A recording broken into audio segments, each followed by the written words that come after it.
Om Sadashivasamarambham Shankaracharya Madhyamam Asmadacharya Paryantam Vande Guru Paramparam. Om. Good. Be seated, please.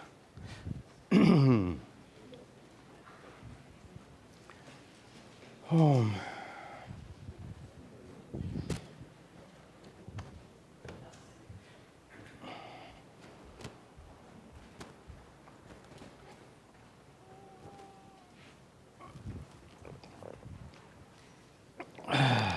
Good.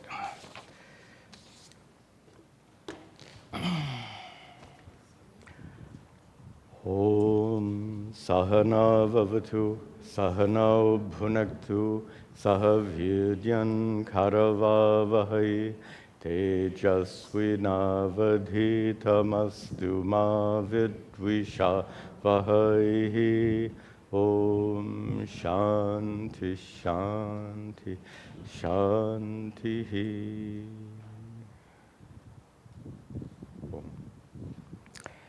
Very good.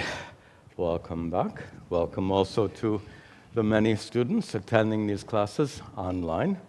We continue with our study of this chapter of the Uddhava Gita, which really resembles chapter 10 of the Bhagavad Gita, where it's talking about all vibhutis, all the glories of the Lord.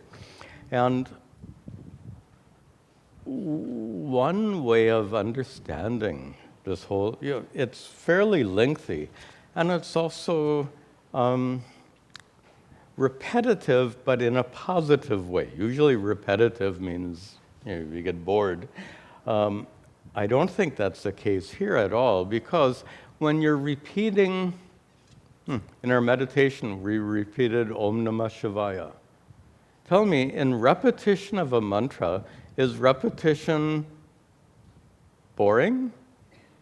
I don't think so, at least not for me, and I think for the vast majority of you. There's something very profound and deep in that repetition, in that is, each repetition of the mantra establishes you in a bhava, in a feeling, in a meditative condition, more and more deeply. If you recite Om Namah Shivaya once, it doesn't invoke much bhava, much feeling, much meditative depth. But when you go on, Om Namah Shivaya, Om Namah Shivaya, Om Namah Shivaya, that repetition leads you deeper and deeper. Here, each verse leads us deeper and deeper, not into a meditative condition, but into what we'll call Ishvara Bhava. Ishvara Bhava is a constant appreciation of Ishvara's presence in our life. In fact, it's an aspect of karma yoga. We're not going to talk about karma yoga today, except to observe that karma yoga is a way to live full-time sadhana, not 24/7. You're not awake 24 hours, but all day long to have sadhana. How? That's the goal of karma yoga, to live a life of day-long sadhana every day, not just when you come here to the ashram, not just when you go to a temple, but constant sadhana. And cultivating Ishvara Bhava is a really important aspect of that, because Ishvara Bhava means to have that feeling of being in Ishvara's presence constantly. It's easy when you're standing in front of an altar. It's easy in certain other conditions. If you're studying a Uddhava Gita, for example, at home, it's easy. But to have it throughout the day, to have it while you're driving down the road, how? How to have that feeling of being Ishvara's presence while you're driving down the road. That's the purpose of this chapter. If you can appreciate that the road you're driving on is a manifestation of Ishvara, if you can appreciate that all the other cars on the road are manifestations of Ishvara, if you can understand that the drivers of all those cars are manifestations of Ishvara, by cultivating that Ishvara bhava, you get to this condition where you never feel separate from Ishvara. That's the goal, to never feel separate from Ishvara. And to reach that goal, how? Just as reciting Om Namah Shivaya once doesn't culminate in a deep meditative state, in the same way, by saying you are non-separate from Ishvara once doesn't lead instantly to that Ishvara bhava. To reach, like in meditation, to reach that bhava, we need this repetition that we see in this chapter and that we saw previously in chapter 10 of Bhagavad Gita. So with that introduction, we will pick up the thread here and go through another series of verses that will help us better and better appreciate the fact that we are always in Ishvara's presence, an expression I used in an earlier class. We are walking through Ishvara, living our lives within Ishvara. So we'll see that as we continue. Okay. As always, read the translation as I'm reciting, and then repeat after me. Dharma namasmi sanyasaha. I have the wrong raga. Dharma namasmi sanyasaha. Dharma namasmi sanyasaha. Kshema nama bahirmatihi. Kshema nama bahirmatihi. Guhyanam sunritam maunam. Guhyanam sunritam maunam. Mituna nama jastvaham. Mituna nama jastvaham. Good. All right. So, the pattern is the same as the pattern we saw in Bhagavad Gita.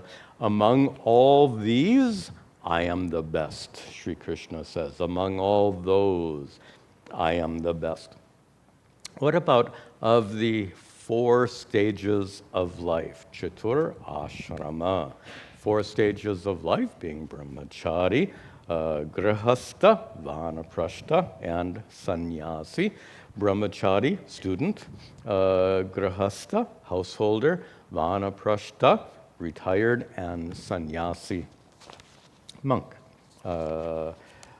And not surprisingly, dharmanam, among all dharmas. Here dharma could mean religion in particular, but here it means religious practice, and in particular, the stage of life. Because he says, among all dharmas, asmi, I am, Sri Krishna here says to Uddhava, I am sannyasaha.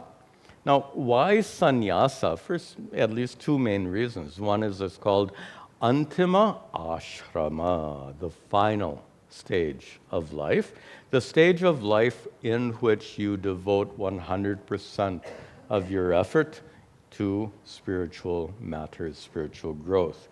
That complete dedication. By the way, do you have to wait until you're 80 years old to devote your attention to Ishvara? In fact, Bhartrahari, in one poem, he makes this hilarious comparison. He says, if your house is on, I'll just tell you the punchline, so to speak. If your house is on fire, it's too late to start digging a well. So the idea is when you're approaching the end of your life, it's too late to begin a spiritual practice. Okay, you get that very clearly. There's another reason for singling out sannyasa. And sannyasis make two main vows. Our Buddhist friends have hundreds of vows. Our Christian friends have other vows. We have two vows. One is obviously sannyasa, renunciation. Anything that doesn't directly contribute to spiritual growth is given up. Anything that's an obstacle to spiritual growth is given up. That's sannyasa, tyaga, renunciation, is the first vow. Second vow is simply ahimsa, sarva bhutebhyaha abhayam. Let there be fearlessness for all beings. A commitment not to cause any harm whatsoever. And that ahimsa being the central principle of dharma. So here we're back, dharmanam. Among all practices of dharma, sannyasa is foremost because it involves a vow of sannyasa, to not cause any harm. An interesting example of that, I just recall this, decades ago when we had just come to the ashram in Pennsylvania. They have acres of grass surrounding the cottages, at least, acres of grass. And that grass needs to be cut, and they use this riding mower. So this is in the 1980s, late 80s. Puja Swamiji was watching someone drive this mower, one of the students, one of the volunteers. And the volunteer asked Swamiji, "Do you want to try?" He did. So with his traditional robes and his big white dadhi, safed dadhi, how's that? He got on the mower and he got off after just a moment or two. And the student says, "Why did you get off?" And he says, "I don't like the idea of cutting grass." Look at that. That sense, by the way, grass needs to be cut. We understand that. But he had that kind of sensitivity that he didn't even want to cut grass. Okay, then, kshemanam abahir matihi, kshema. There's several ways of taking it here. I think the better way is one, those who are protected. By the way, one beautiful aspect of Hindu culture that you may take for granted is that of sannyasa.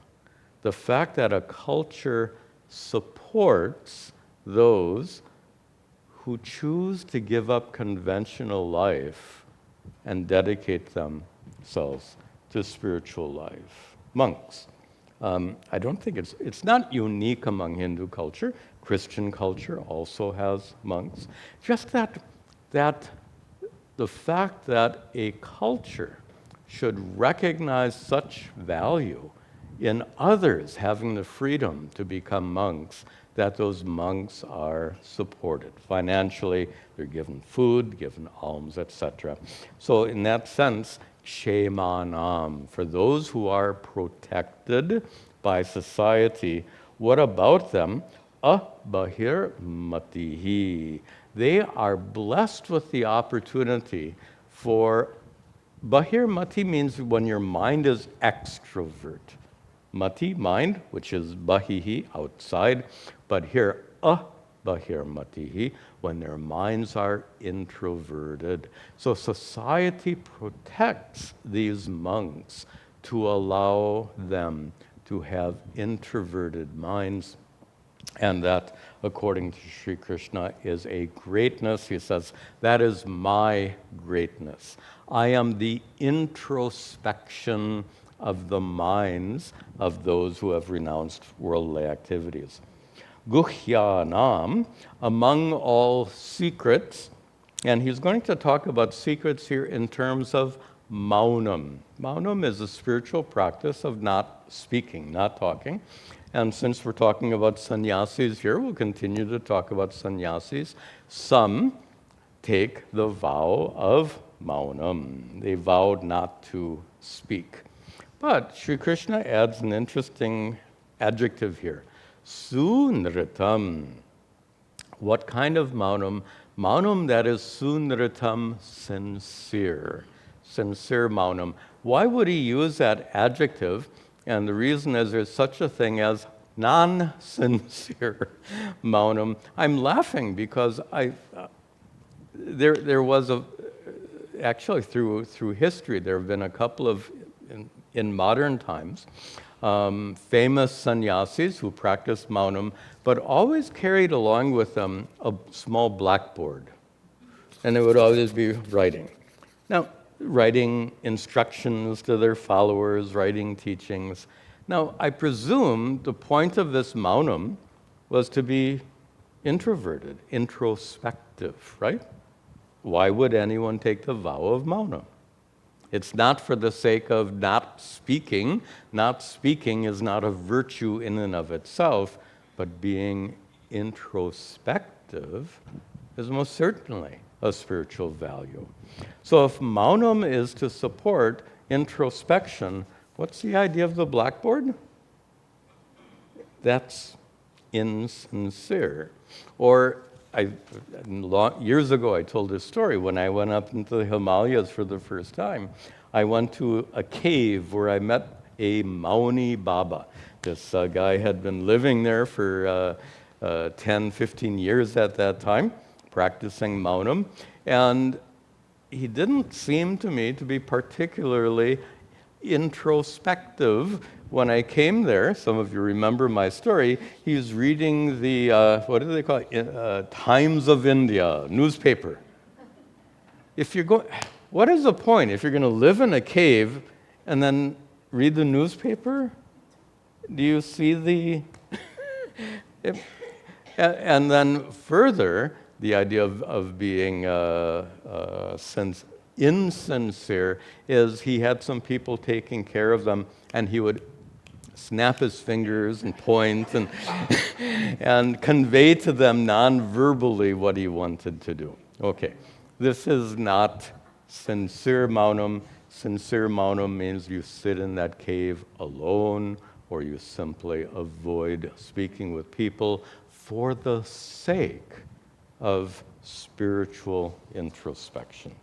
Then last one here, mitunanam, there's several ways of taking it. Couples, but couples coming together for the sake of procreation, making children. And he says, among all couples who have come together for the sake of procreation, who is the most extraordinary example? Sri Krishna says, among all of them, aham, I am ajaha, the unborn one. Could be a reference to Brahmaji or Brahmaji. We'll leave it as Brahmaji, because Brahmaji, yes, I know Brahmaji has a consort known as Saraswati. That's a fact. But in the creation of the universe, Brahmaji was on his own. Saraswati did not participate. That's another story. It's not connected here. Brahmaji alone created the universe without any help or support. So Sri Krishna says here, mitunanam, among all those who caused the creation, all those who produce. He says, I am Brahma, the one who did it completely alone. Then, continuing to develop our Ishvara Bhava. This whole verse is about time. I still hear that beeping out there. You see if you can find it. Check downstairs. Anyway, go. There's that beeping coming from out there. It's very mysterious. They're trying to find out where that's coming from. Okay, let's see this next verse. Samvatsarosmya nimisham, samvatsarosmya nimisham, rituna madhumadhavau, rituna madhumadhavau, masanam margashirshoham, masanam margashirshoham, nakshatranam tatha bijata, nakshatranam. Time, he says, Asmi nimisham. Nimisham is that which is momentary. Nimisham. Among that which is continuous, Sri Krishna says, Asmi. We have to break these words apart. I am samvatsaraha. I am the year. So we live in a continuous flow of year. We have experienced so many years already. We will experience so many more years. And Sri Krishna says, I am that flow of time. I am the passage of year after year. Ritunam, and among seasons, as we know, years have their seasons. Among those seasons, I am, Sri Krishna says, I am Madhu and Madhava. These are words that describe, usually these words are not used. The commentator says that Madhu means the month called Chaitra, and Madhava means the month of Vaishakha. These are springtime months. So Sri Krishna says, among all seasons, I am the 2 months that constitute springtime. All the flowers bloom. Masanam, among all months, Marga Shirshaha Aham. I am that cool month of Marga Shirsha. Notice we're going through a pretty hot month here, and much of India has been cooking like anything in the 40s, very hot. So not surprisingly, if you live in a hot climate, Marga Shirshaha, the winter month, is considered the best. So Sri Krishna says, among all months, I am that blessedly cool month in winter. Nakshatranam. Among nakshatras could be stars, or better here, constellations, which are constantly changing. He says, Tata, in the same way, I am the constellation known as Abhijit. I know nothing about astrology, so I'm not even going to attempt to explain that. Now, this verse says that Sri Krishna is present in our lives. Ishvara is present in our lives as the current of time, the flow of month after month, year after year. More than several years ago, when we were studying Mahabharata, we had one of the most extraordinarily beautiful verses in the whole epic that describe how our lives in the current of time are like pieces of wood floating on a river. And the metaphor goes that if there's a river flowing, the pieces of wood floating on this river, in their floating, they come together and they float down the river together for a while, and at some point they separate and they continue flowing down the river. Then they get connected to other pieces of wood. So constantly in that flowing down the river, you can imagine pieces of wood being in contact with first one piece of wood, then with another, then maybe in a big pile of wood, and then big clump, we'll say, a clump of wood, small pieces of wood, twigs, let us call them. So twigs floating down the river, so a single twig, a pair of twigs, a whole bunch of twigs flowing down the river, and again, a single twig. Life. As we go through this current of life, constantly changing. Sometimes we're alone, sometimes we're in a pile. When you have a family gathering, it's like a pile of twigs, according to that metaphor. So this is the current of time, and this Ishvara Bhava means to recognize Sri Krishna is, or Ishvara is, that current of time, bringing other people into our lives, bringing us into the lives of others. This is Ishvara's beautiful current of time. Then, one more line about time, then we'll get another topic. Aham yuganam chakritam, aham yuganam chakritam, dhiranam devalosatah, dhiranam devalosatah, dvaipayanosmi vyasanam, dvaipayanosmi vyasanam, kavinam kavyahatmavan, kavinam kavya atmavan. So yuganam, among all yugas. Yugas are eons, periods of time. There are four, according to Hindu mythology, four yugas: Satya Yuga, Treta Yuga, Dwapara Yuga, and the current so-called Kali Yuga. We won't discuss this at length. Sri Krishna says, amongst all these four yugas, I am Krita, which is another name for Satya Yuga.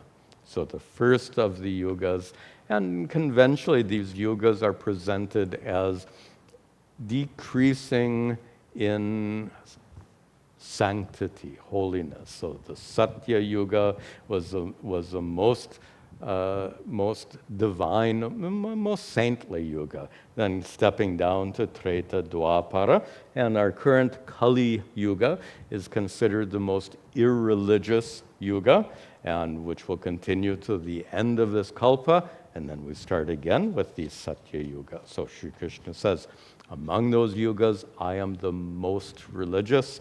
I am the Satya Yuga. Then our topic of time is over. Now we go to the authors of scriptures, all the rishis, all the sages. Dhiranam, among the ancient sages, dhira here refers to those committed sages. He says, I am not just one, but two, Devalaha and Asitaha. These are very early rishis. They come in just a handful of stories, and I don't even know those stories, but they're given here as an example. Among all the great rishis, I am the two greatest of those rishis, named Devala and Asita. Next one is quite surprising. It says, Vyasanam. Among all the Vyasas, we'll find out why it's plural in a moment, Sri Krishna says, Asmi, I am, Dvaipayanaha. Dvaipayanaha is the character who comes at the very beginning of the Mahabharata, and he is the associated with Veda Vyasa. But what's interesting, so this particular Vyasa, what do you mean by a particular Vyasa? This one Vyasa, Dvaipayana, among all the Vyasas. Some of you have heard me talk about this before, and that is Vyasa that we know as the compiler of the Vedas, as the author of the Mahabharata, and as the author of the 18 Mahapuranas cannot possibly be one historical person. Even the Mahabharata could not be written by one historical person, much less the Mahapuranas. Mahabharata, 84,000 verses. Add up the 18 Mahapurana, I think you have 200,000 or 300,000 verses in the 18 Mahapuranas. Cannot possibly be the work of one historical person. And here we have some support for that. Vyasanam, among all of them. So Vyasa here is a family name, as it is today in North and West India. It's a family name. And the Sanskrit root, vyas, means to compile. So it's a family of those who compile. Compilers. It's a family of editors, so to speak. And here, Vyasanam. In that lineage of Vyasas, Sri Krishna says, I am Dvaipayana. Famous in the beginning of the Mahabharata. Next one is a little obscure. Kavinam, amongst poets. Sri Krishna says, I am Kavyaha. I am the one who is called poetry. I'm the among all poets, there's one poet whose name is poetry. Huh? And he says, Atmavan, who was very wise, very enlightened. I had no idea what he's speaking about.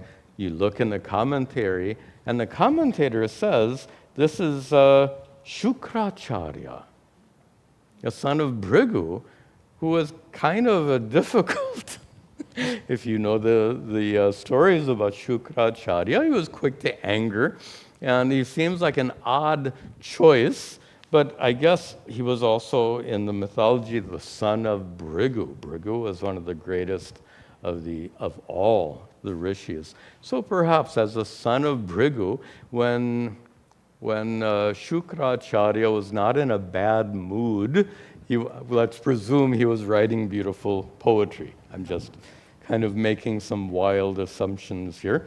So here, notice the emphasis on scripture. We're going to see some changes in just a moment.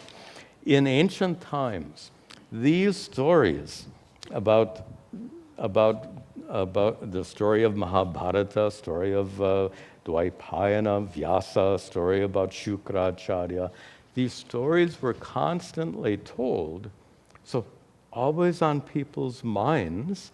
So when Sri Krishna says, I am those people about whom you tell stories, this is Sri Krishna inserting himself into the daily life of ancient people. Now, in our lives, when was the last time you had a conversation about the rishis Devala and Asita? You probably have never discussed those particular rishis. So this is ancient culture. It's not our culture. I joked with you a couple of classes ago that we could convert this into modern culture. So who do we talk about today? Not Asita and Devala. Who do we talk about today? Well, political figures, but let's leave them out of the story. I don't think we want to talk about politics right now. Outside the realm of politics, who do we talk about? You know, this isn't my thing, but for many, especially for many men, talking about sports figures, football players, cricketers, and all of this stuff. It's a big thing. So, you know, among all soccer players, Sri Krishna would say, I am who? Is Mardana, is that his name? Someone, anyway, I have no idea who is who and all of that, but among all football players, soccer players, I'm this. Among all cricketers, who's the most famous? I have no idea, you tell me. Okay, whoever you say, I agree. What do I know? And actually in a prior class, I gave some examples. Among all entrepreneurs, Sri Krishna would say, I am Elon Musk. The point is that this was culturally relevant in ancient times. We have to look at it also in modern times and understand that the greatest cricketer shows the glories of God. The greatest entrepreneur, the greatest scientist. I gave the example, among all scientists, Sri Krishna says, I am Einstein, etc. So this is the idea. We can see the same glory of God manifest in great people in our lifetimes. Whoever they are, these great people. By the way, when the scientists they like to say that every scientist becomes great because they stand on the shoulders of others. So now you get a picture of one scientist standing on the shoulders of another scientist. So Einstein is standing on the shoulders of whoever it is who's standing on other shoulders, standing on Newton several generations back, further and further. Well, this whole stack of scientists, if we can call it that, they're all standing on Sri Krishna, metaphorically speaking. standing on the shoulders of others. In this way, Sri Krishna says, I am the glories of all who are great. Then, where am I? This one. Sorry. Vasudevo Bhagavatam, Vasudevo Bhagavatam, Tvam tu Bhagavateshvaham, Tvam tu Bhagavateshvaham, Kim Purushanam Hanuman, Kim Purushanam Hanuman, Vidyadranam Sudarshanaha, Vidradranam Sudarshanaha. Bhagavatam, among all those who are blessed. Literal word meaning of the word Bhagavan is one who is endowed with blessedness, sanctity, holiness. So among all who are holy, he says, I am, not surprisingly, I am me. Vasudeva, Sri Krishna says, among all who are holy, I am me. I am Vasudeva, son of Vasudeva, meaning the incarnation that we know as Sri Krishna. Then, Bhagavateshu, among all those who are devoted to Bhagavan. So Bhagavan and Bhagavata is one who is devoted to Bhagavan. Among all those devotees, aham, I am, tvam. He's talking to Uddhava. Among all who are blessed, I am me. Among all those who are devotees, I am you. Interesting language. Greatest of the great. So Uddhava here is singled out as being extraordinarily devoted. And then, Kim Purushanam. Kim Purusha is an interesting word for someone who is sort of human. Purusha, person. Kim Purusha. What kind of person is that? Is kind of making the idea of it. What kind of person is that? Kim Purushanam, usually they're represented as being part human and part animal. It's a category of deities, part animal, part human. And here Sri Krishna gives as an example, I am Hanuman, the one who has ape-like features, in addition to being human, the one who is most powerful, also most intelligent. And then finally, Vidyadra. Vidyadra is a shortened form. Vidyadhara is another category of deities. There are a bunch of deities that dwell in the antariksha, which means not on this earthly plane, and not in heaven. They dwell in between. Who dwells in between? The Gandharvas dwell in between. Yakshas. Yakshas and Rakshas dwell in between. Also, these Vidyadharas is another class of deity that dwell in between. Among all of them, I am Sudarshanaha. I had no idea what this is not Sudarshana with a reference to Lord Vishnu. This is a quasi-deity, and I had to look it up. There's an obscure story in the same Bhagavata Purana that Sudarshana gets cursed by the Rishi Agniras to become a snake. I've never seen that story before. Anyway, Sri Krishna points out among all these Vidyadharas, these celestial deities, I am this one. Then, Ratnanam Padmaragosmi, Ratnanam Padmaragosmi, Padmakosha Supeshasam, Padmakosha Supeshasam, Kushosmi Darbha Jatinam, Sukhosmi Darbha Jatinam, Gavyam ajam havishwaham. Gavyam ajam havishwaham. Ratnanam, among all jewels, asmi, I am. In modern times, diamond would come to your mind because diamonds are most costly. But diamonds are usually clear in color, and apparently Sri Krishna likes more colorful things.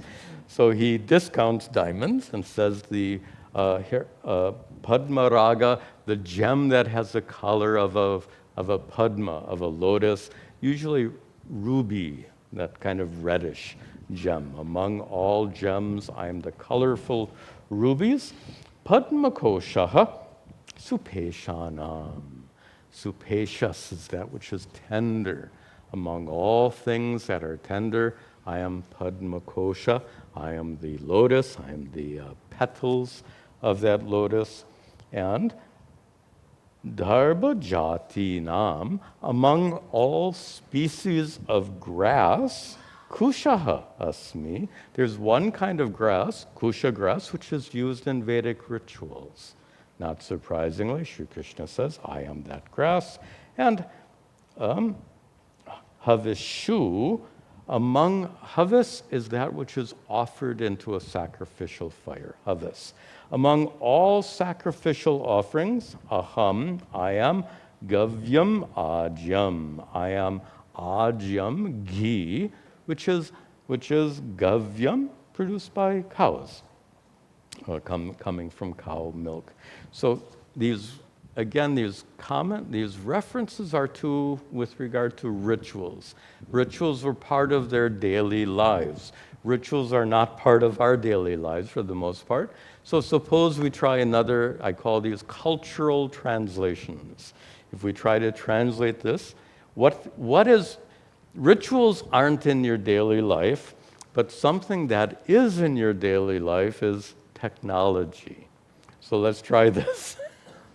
Instead of Sri Krishna saying, I am present in all the rituals of your life, here Sri Krishna is going to say in my cultural translation, I am present in all the technologies of your life.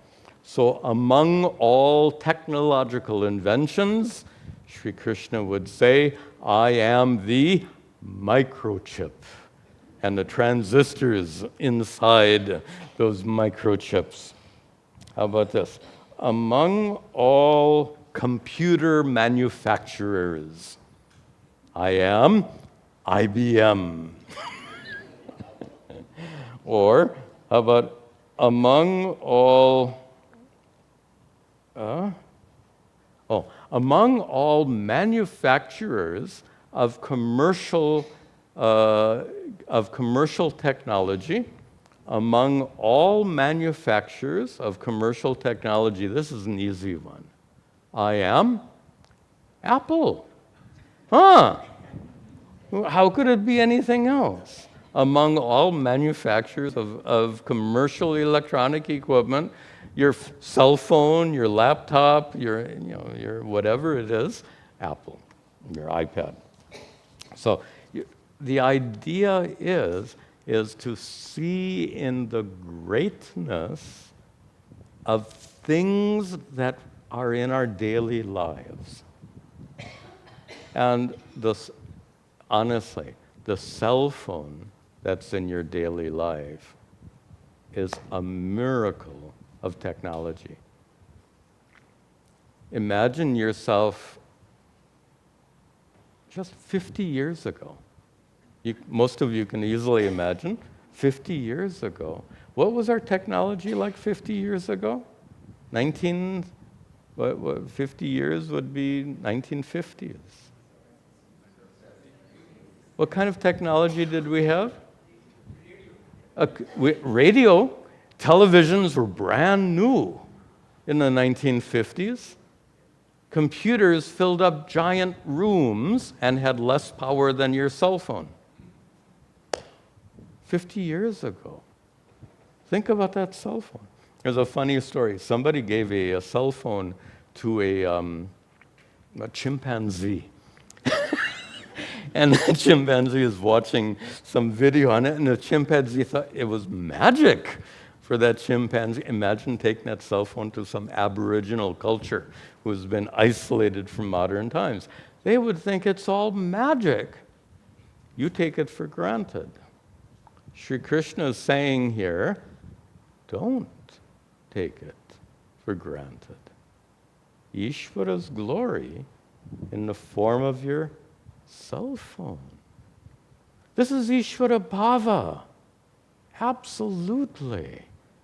The amount of intelligence in your cell phone is mind-boggling and is growing year by year by year. This is Ishvara's glory, even in the form of your cell phone. Okay, let's see a few more.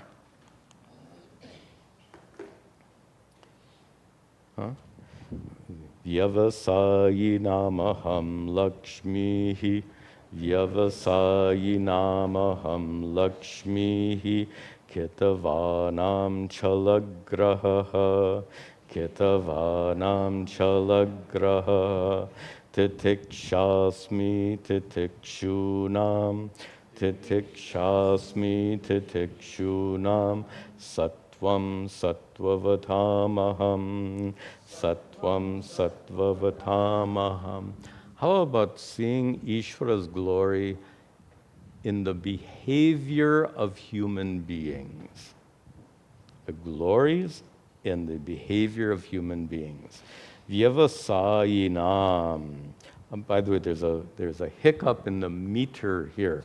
We've got 9 syllables here.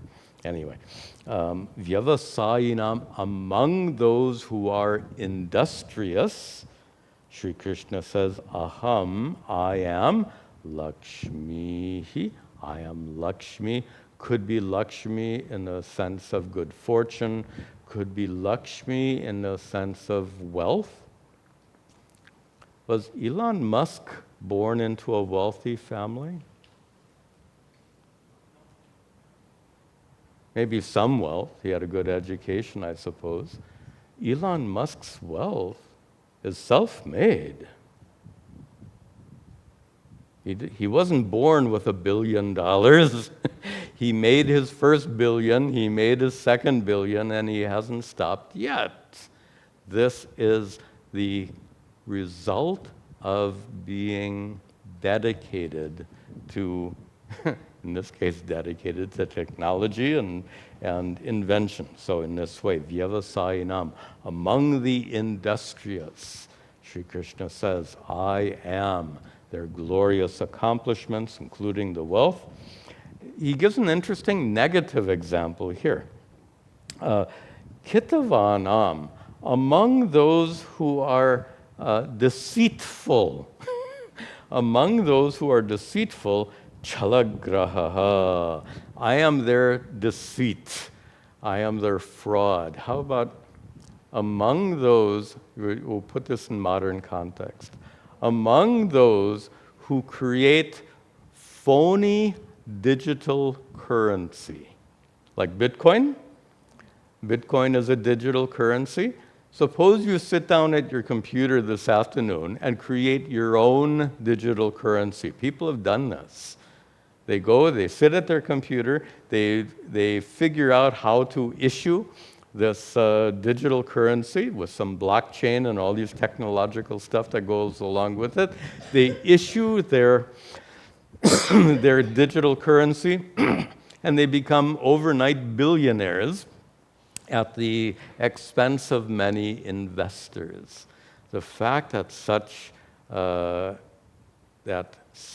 fraud can take place at such a scale, the scale of that fraud is mind-boggling. And Sri Krishna here says, he's using intentionally a negative example of that massive fraud, just to show what human beings are capable of, the greatest good and the worst fraud. That's kind of the idea here. Titiksha asmi titikshunam. Among those who are patient, I am their patience. Nice. It sounds like Bhagavad Gita. Sattvam sattvavatamaham. Very much like Gita. Among those who are good, I am their goodness. Lovely. It was more like that.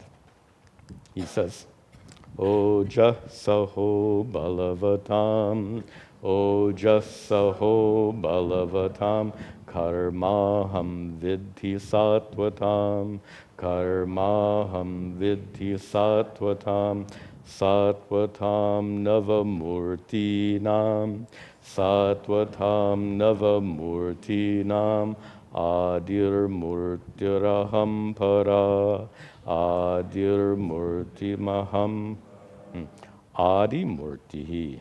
Okay. He says, Balavatam, among those who are strength, among the strong, Ojaha aham. I am their energy, the energy which is saha, enduring. I am the enduring energy of those who are mighty. And vidhi aham, vidhi. O Uddhava, understand that aham, I am. Karma here means ritual. Sattvatam, among the people who do rituals, among the devout, I am the rituals they do. And Sattvavatam, among those who do rituals, I am the,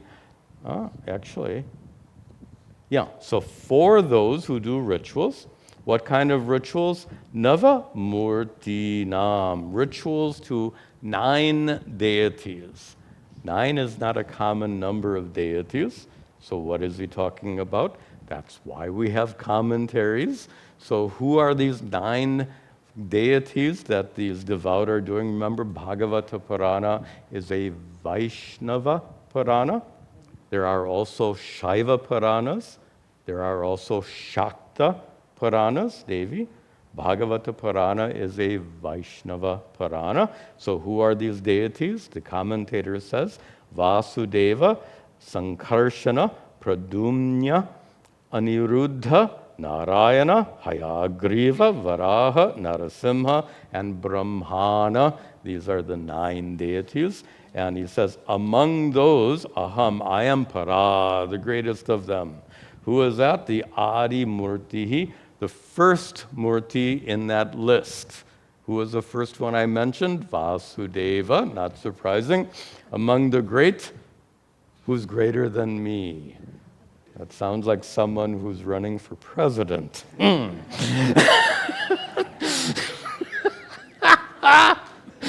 I knew I'd work in some politics someplace.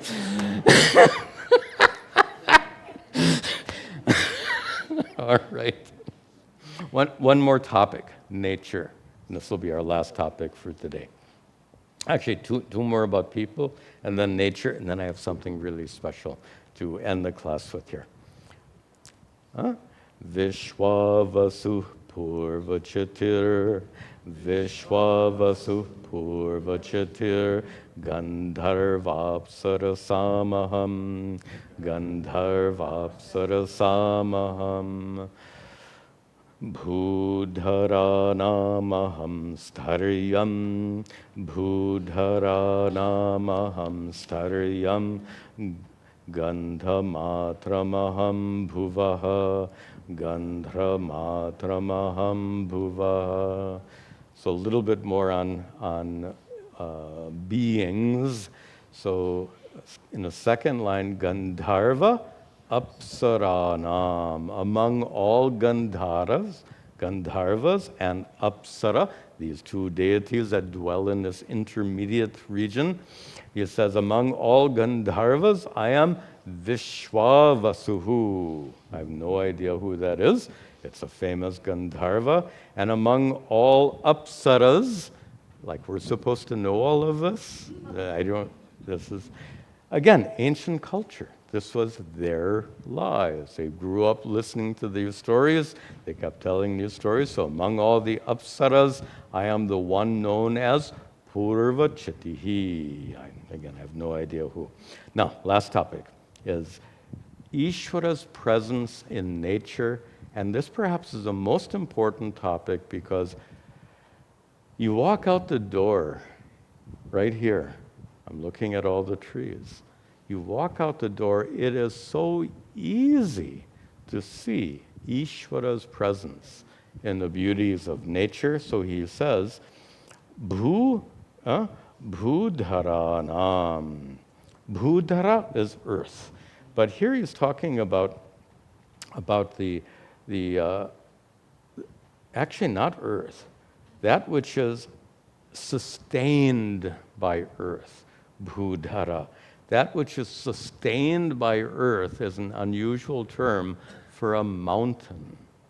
That which is filled with earth is a mountains are full of what? What else can they be full of? So the Himalayas are made of what? There's snow on the surface, but under the surface, it's all earth. So of those mountains made of earth, Sri Krishna says, Aham Staryam. I am their stability. Those mountains aren't going anywhere. I am the stability of the great mountains. Gandha matram aham bhuvaha. And of the earth, bhuvaha, I am the gandha matram, the smell of earth. You go outside after it rains, what a lovely smell after it rains. This is the last verse, and then I have something real special to share with you. More examples of Ishvara in nature. Apam rasascha paramas. Apam rasascha paramas. Tejishtanam vibhavasuhu. Tejishtanam vibhavasuhu. Prabhasuryendu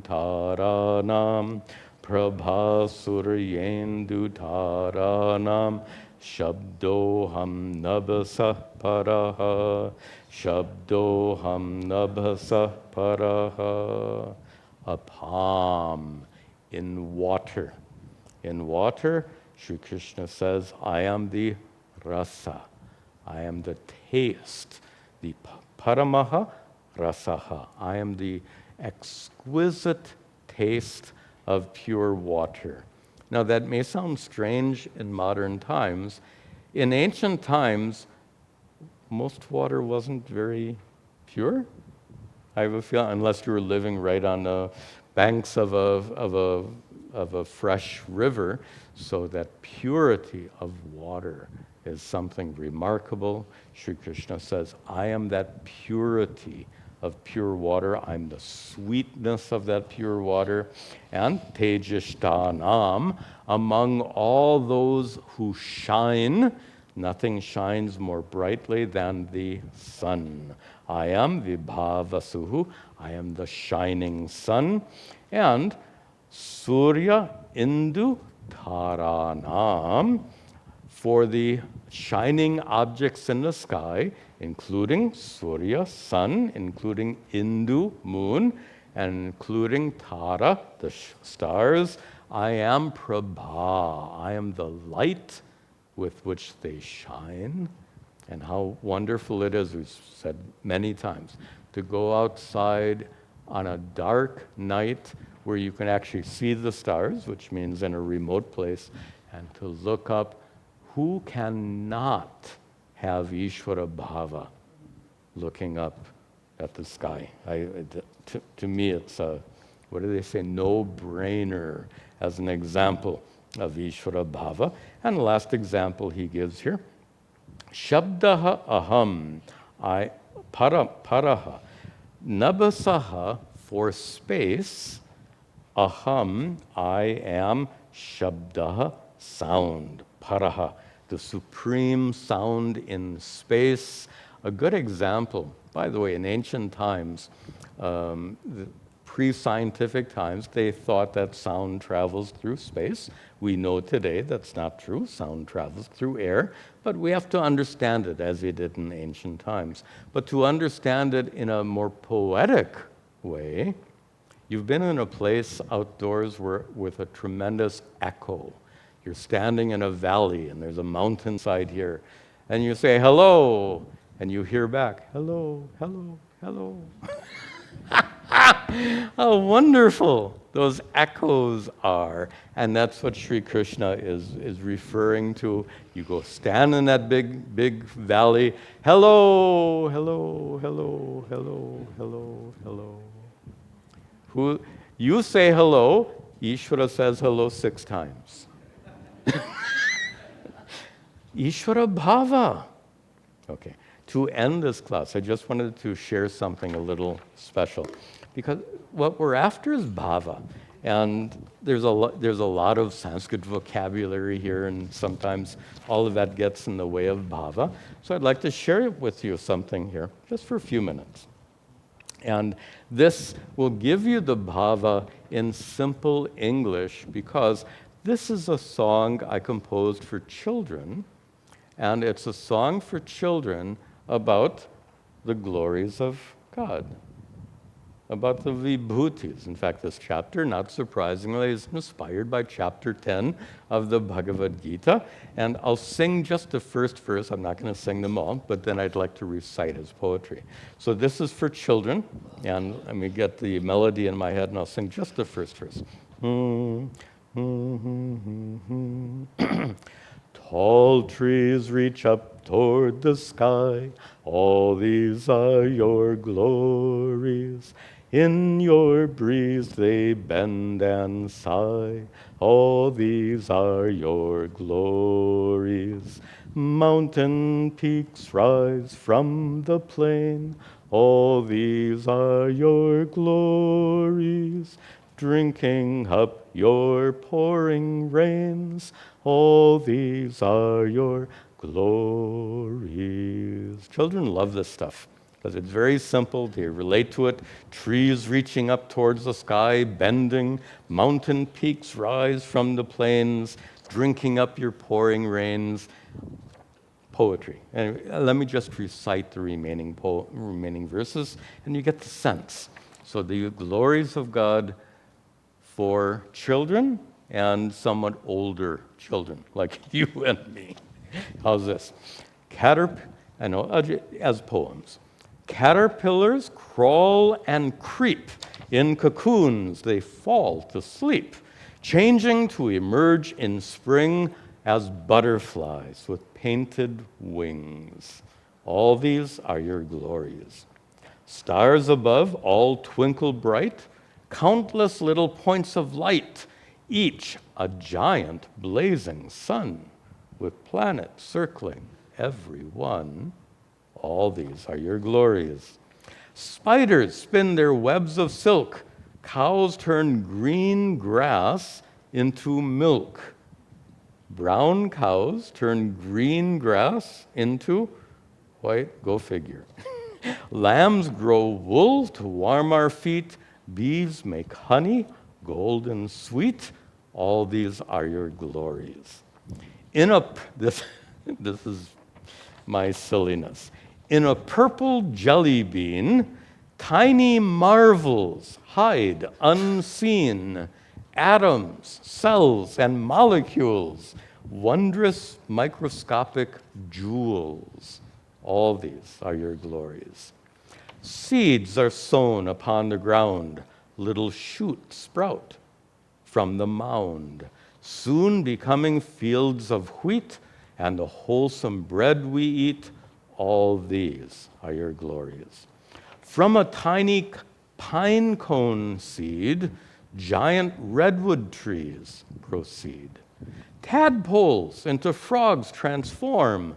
Creatures die to be reborn. All these are your glories. Last one. Infinite are grains of sand, more than we can understand, each created by your hand, just as you have always planned. All these are your glories. So if children can get it, we can all get it. All this, all these are your glories. Everything we experience are the glories of Ishvara. Okay, nice for children, nice for older children as well. I have some actually important announcements. Tomorrow, in our in our Upadesha Sahasri class, we're beginning a new chapter. And a new chapter is a good time to join. If you'd like to join the class, perfect time to join, beginning of chapter 17 tomorrow at 10 o'clock. Tomorrow at 11 o'clock, we're going to revert to our other satsang schedule. We're going to keep satsang back at 11 o'clock. We tried it at 6. I happen to like sitting outside, but it's not working out quite well. So we're going to revert to our prior plan. We'll have satsang every Sunday morning at 11 o'clock. Come with your questions. And last comment or announcement.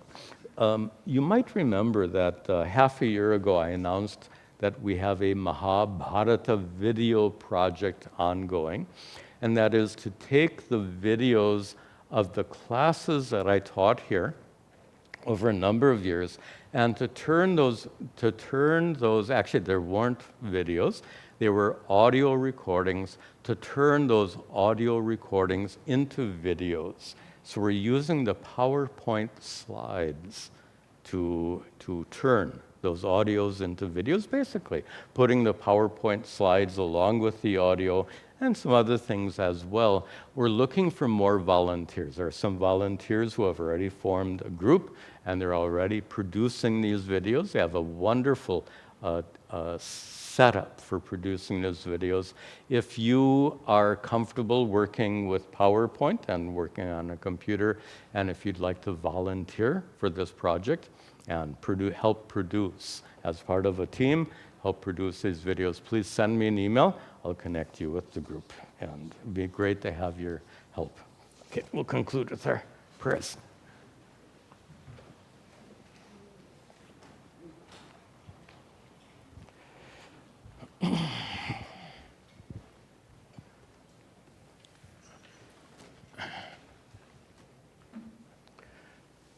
Om Gananahan Tva Ganapatigam Avamahe Kaving Gavinam Upamashravastamam Jeshtarajam Brahmanam Brahmanaspataha Nashranvan Uttibasvira Saranam Om Mahaganapataye Namaha Ishvaro Gururatmeti Murti Bheda Vibhagine Vyomavad Vyapta Dehaya Dakshina Murtaye Namaha Vasudeva Sutam Devam Kamsa Chanuramardanam Devaki Paramanandam Krishnam Vande Jagadguru.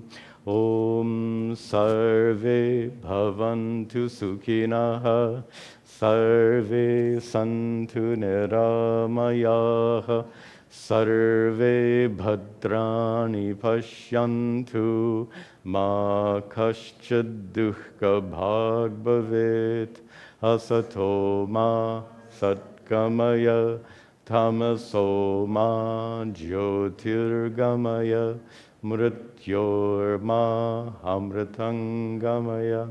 Om Shanti Shanti Shanti. Om Tat Sat.